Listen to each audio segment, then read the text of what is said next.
Parola di vita. Gennaio 2025. Credi tu questo? Giovanni 11:26. Gesù sta arrivando a Betania, dove Lazzaro è morto da 4 giorni. Informata, la sorella Marta corre speranzosa al suo incontro. Gesù voleva molto bene a lei, a sua sorella Maria e a Lazzaro, sottolinea il Vangelo. Pur nel dolore, Marta manifesta al Signore la sua fiducia in Lui, convinta che se fosse stato presente prima della morte del fratello, questi sarebbe ancora vivo, ma che anche adesso qualsiasi sua richiesta a Dio sarebbe stata esaudita. Tuo fratello risusciterà, afferma allora Gesù. Credi tu questo?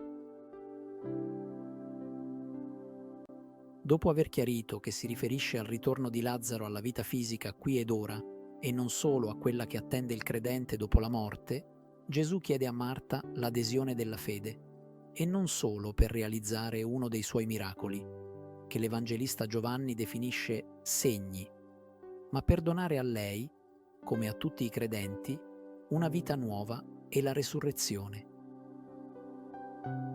Io sono la risurrezione e la vita, afferma Gesù. E la fede che le chiede è un rapporto personale con Lui, un'adesione attiva e dinamica. Credere non è come accettare un contratto che si firma una volta e poi non si guarda più, ma è un fatto che trasforma e permea la vita quotidiana.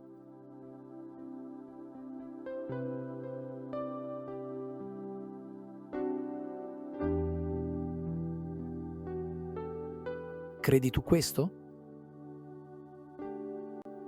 Gesù invita a vivere una vita nuova, qui ed ora.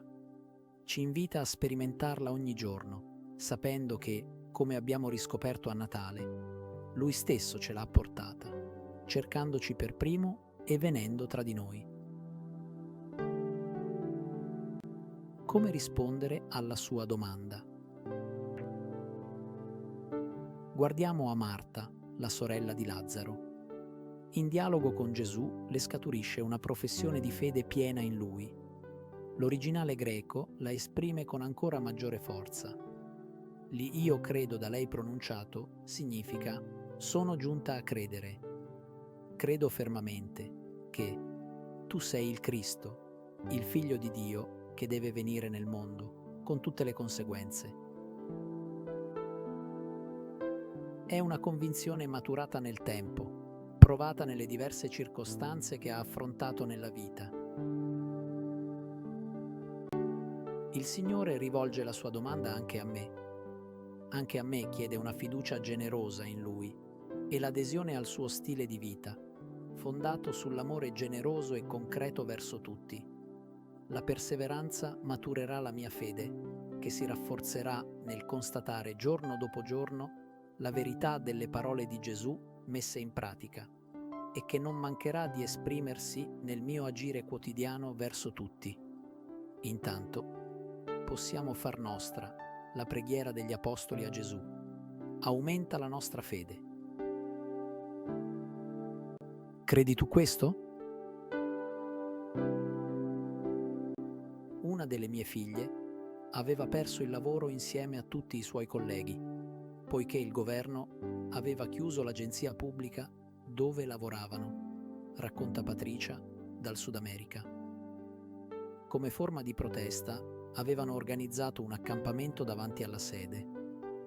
Io cercavo di sostenerli partecipando ad alcune loro attività, portando loro del cibo o semplicemente fermandomi a parlare con loro. Il Giovedì Santo, un gruppo di sacerdoti che li accompagnava ha deciso di celebrare una cerimonia nella quale si offrivano anche spazi di ascolto, si è letto il Vangelo e si è realizzato il gesto della lavanda dei piedi, in ricordo di quanto fatto da Gesù. La maggioranza dei presenti non erano persone religiose, tuttavia è stato un momento di profonda unione, di fraternità e di speranza.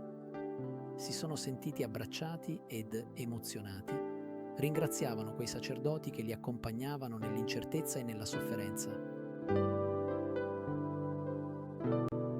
Questa parola di Gesù è stata scelta come guida per la settimana di preghiera per l'Unità dei Cristiani 2025. Preghiamo allora e adoperiamoci affinché il nostro credere comune sia motore della ricerca della fraternità con tutti.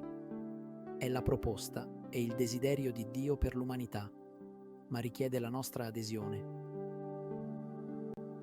La preghiera e l'azione saranno efficaci se nascono da questa confidenza in Dio e dal nostro agire di conseguenza. Credi tu questo?